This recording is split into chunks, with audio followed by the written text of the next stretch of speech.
Hey there, folks. Chris Waters here with the Ubi blog at E3 and joined by Michel Ancel, who was just up on stage at the Ubisoft press conference and that trailer for Beyond Good and Evil 2. Michel, so excited. Yeah, that's a very important moment. Even in my long career, I've made a lot of games. This is great. You know, the return of Beyond Good and Evil after almost 15 years. Yeah, that's incredible. It's a return that so many people are excited about, myself included, and I bet a lot of you have questions about that trailer. So, Michel and I are going to sit down, go through the trailer. I'm going to pick his brain. Hopefully we'll get you some good tidbits about Beyond Good and Evil 2. All right, Michel, the trailer starts off and immediately we get a glimpse of we are somewhere in the depths of some city. What is this place? It's a very vertical city. That's what we wanted here to establish clearly. And the other thing is that it's based on the level design of the game. Now let's take a look inside here, and can I just say that these dumplings look delicious? I mean, did you purposely try to make them look tasty? They are very precise. You see a lot of details. It's very micro. You see You got the seasoning here on top. Yeah, and exactly. But the big idea behind that is that when you're doing such big games, about space, it's very important not to forget about characters, about humanity, simple things, very teeny things. And that's what you can expect to see or experience in this kind of game, where you travel through space, but your big journey could end into this kind of Chinese restaurant. Into some dumplings. Yeah. Well, speaking of scale, this guy's pretty large. Yeah, the pig tried to dominate the monkey, but the monkey is very confident, has got no fear, and they are talking about master and slave and domesticated. Exactly. Yeah. That's exactly the idea that even between hybrids that are a mix between animal and humans, it was a way to establish that there is a social system in this world, and you can clearly have an example here. Show me the idol. Show me the Redeemer. Here you go, mate. I know I'm not the only one who looked at this and heard Yo, hand it what up. he said just there and thought of our beloved Uncle Page from Beyond Good and Evil. Right, there is a direct connection, Here we wanted to, so he's really clearly saying Page in, which is a kind of divinity for this kind of hybrid. It's a way to add depth and or just to show how deep the world can be. And even those hybrids created by humans, they have their own, religion. And because Beyond Good and Evil 2 is a prequel to Beyond Good and Evil 1, we want to add a lot of details about how the world is, those names, Page. Is it a common name, divinity name? So sometimes, in some religion, you give the name of a divinity to a boy or a girl. Sure, yeah. So all these details are here to make people understand more the world of Beyond Good and Evil. Mwah. What? What? What? That's Swiss fucking chocolate, pig. And Nox is out of there. He's got that really cool glove contraption and then apparently some kind of jetpack to really help him make haste. Yeah, and again, it's very important because it's gameplay ingredients we have in the game. So that's the kind of dynamic, move you can do into the game and how you can extract yourself from very dangerous situation and then jump and use the verticality of the city. So the pig is not happy with what's just gone down, obviously, and he appears to have something in his forehead. Yeah, there is some blood and some pieces of glass that fall on his head, and I love how many scars he has too. Yeah, it's this kind of scar that's very important because hybrids, they have been created for dangerous tasks that no human wanted to do. They can also be used as fighters, like hybrid fighting against each other. There's a lot of slavery. So it's another way to reinforce the depth of the world, on all this history that the characters are carrying on their body.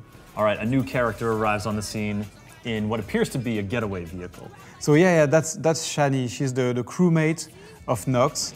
They are used to do this kind of things all together. Now this look here is one of my favorites at the city because you really start to see those vertical layers stretching out. again, that mixture of ancient architecture but modern technology. Here you can see there are green gardens. At first it was like more technical things, but I really wanted the city to be spiritual, you know. It's like monks are into this kind of garden. There's no advertisement and things like that. If you look at every sign after a certain height, it's only religion. It's, and there is this contrast between very old style temple and holograms, you know, so that's the kind of idea we wanted to establish. Nox is firing off the back while Shawnee drives. Is this an experience that players are going to be able to sort of have in the game and share? Yes, exactly. It's really something that is very important for our game, is that you can play online, and the vehicles are made so that you have different, you know, places into the vehicle, so and different role. And I really like this kind of dynamic when you're playing with someone. Blowing big stuff up, confirmed for Beyond Good and Evil 2? Yeah, and here we discuss that a lot too, because if you look, they're breaking a very special part of the buildings. So not the whole city is going to be breakable, because it's technically just impossible to break. This part of the building is made of glass and things like that. That's the part that is broken. In the real game, you have things you can break, things you can't break, and I want that to be obvious for people. So they're breaking this big glass part of the temple. Okay, but this planet is not all one big city. Here we are out in what appears to be the countryside. We're seeing some terrain, these isolated temples. There's going to be a lot of exploration on the planets? Yeah, not just planets, but also space, because the technology here that we have allows us to go seamlessly between ground, interiors, and space. There's no transition, no loadings, nothing like that. Shawnee and Nox are not alone, not a lone pair. They have a whole crew here who's excited to see them back. Yeah, again, this is very, very important. In Beyond Good and Evil 2, you have spaceships of different sizes. As a player, you can have a very, very big spaceship, and you can use it as a garage with your other spaceships. And you also have a crew. And the other thing here that is very important is that it's very cozy. You know, it looks like the interior of a house. I also noticed that among the human characters, we've got a few more hybrids as part of the crew. Yeah, exactly. Every member of the team has a role, a very clear role. And here we wanted to showcase the fact that they are very different, because some are animals, some are humans. And that's a bit the message behind that trailer, is that whatever is your skin color, origin, if you are an hybrid, whatever you are part of the same team, you know, and you will share the adventure. And that's a very important message for us. And that's exactly the heart of Beyond Good and Evil. Well said, yeah. And that heart comes through. That is a really sweet PC case mod. Yes, here we wanted to connect with Beyond Good and Evil 1, you know, where you have what we call the M disk. It was a way to, you know, even if it's a futuristic world, you still have objects that contains data. And here the data are inside of what we call the big AI of the spaceship. So here this skull is in fact the character that represents that is the spaceship. Like in Beyond Good and Evil 1, she's got a bag, and there is a guy into the bag, a kind of computer, you know, speaking with her. That's exactly the same idea. But now it's the spaceship that is able to speak. Here it is not speaking, but... So the question is, what's on the disk? A map. Exactly. A map with a mysterious artifact in the middle of it, and also a dead guy. Exactly. That's what a good map should be. You know, it's attracting you. You want to travel to this direction, but it's going to be dangerous. Others did it before. They died. Spaceships get destroyed. And if you look in the background, there is even a planet that is going to be, you know, destroyed by these magnetic fields, very powerful. And I don't want to say too much things about that now. I don't want to spoil anything about the game. That's a nice color, green, in those eyes. What's another word for like a greenish color, would you say? Maybe it's also a precious metal of some kind. Yes, I see what you mean very clearly. And again, that's a connection with Beyond Good and Evil 1, you know, the jade color. And but again, we don't want to spoil the story. We don't want to do shortcuts about that. But yes, there are connections, clearly. And then the main theme of Beyond Good and Evil 1. along with one final surprise. This is a huge spaceship, and you are taking to the stars super quick. Yes. That's the end.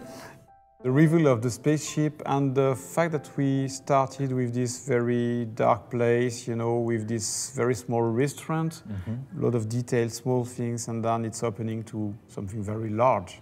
And that's an idea behind that trailer, is that, okay, now Beyond Good and Evil 2 is back. It's back for true, it's here. The game is going to be huge. Michel, thank you so much for talking through the trailer, sharing more about Beyond Good and Evil 2. I'm so excited. Honestly, to go back and watch the trailer again, because I feel like there's even more stuff I might have missed.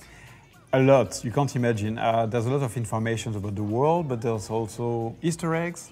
You know, yeah. And it could be very, very cool if people try to identify them, you know, find them. They can connect to our website, they can share about those Easter eggs between each other, so everybody can join what we call our Space Monkey program, which is letting people enter the development, you know, discussing with us and making Beyond Good and Evil as cool as possible.